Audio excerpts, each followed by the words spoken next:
Konting tips lang po, no. Malalaman niyo siya pagka kailangan niyo na i-charge. Pag ito is nasa 72 na naka-rest or 73.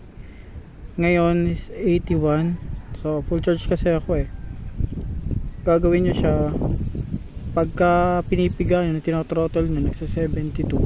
Pero pag nakapahinga mga 76, 77, 76, wag niyo muna i-charge yan. Antayin niyo muna mag 72 pag nakapahinga, 73, 72. Pwede nyo siyang i-charge. Kasi pagka tinrottle mo yan, umabot na yung 68 eh. So kaya alalay lang sa pag-throttle. Yan, kasi the more na pinipiga mo siya, the more na malakas, the more na bumabagsak yung battery. So kasi ako pag nagto-throttle ako, tingnan natin ha.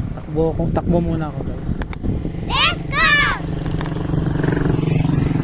So tino-throttle ko siya, umabot siya ng 77. So 75, yan 77, yan 77, 78.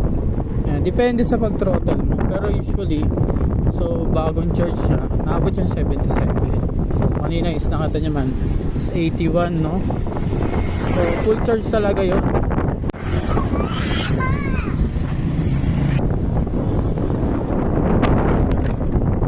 So ang full charge kasi naman nito, orasan nyo na every 8 hours, ganon. So wag nyo na sobrahan.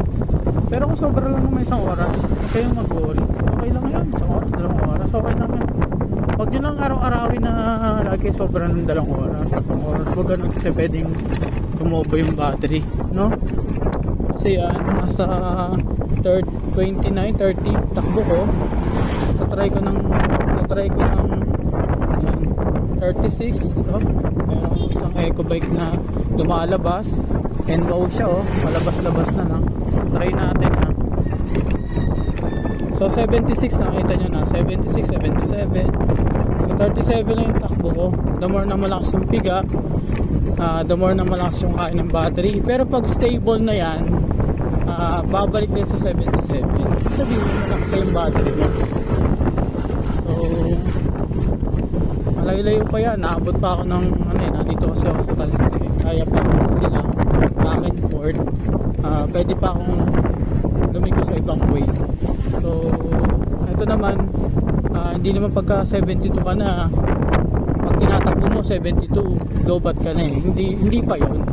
Kailangan 72, pag nakapahinga ka 73, 72, yun yung magcha-charge ka na nun. Yung pananaw ko ha, para sa akin ang opinion ko lang yun, kasi pinag-aaralan ko yung paano yung takbo niya, yung charge niya. Tignan mo to, nasa sarili, ang babangga.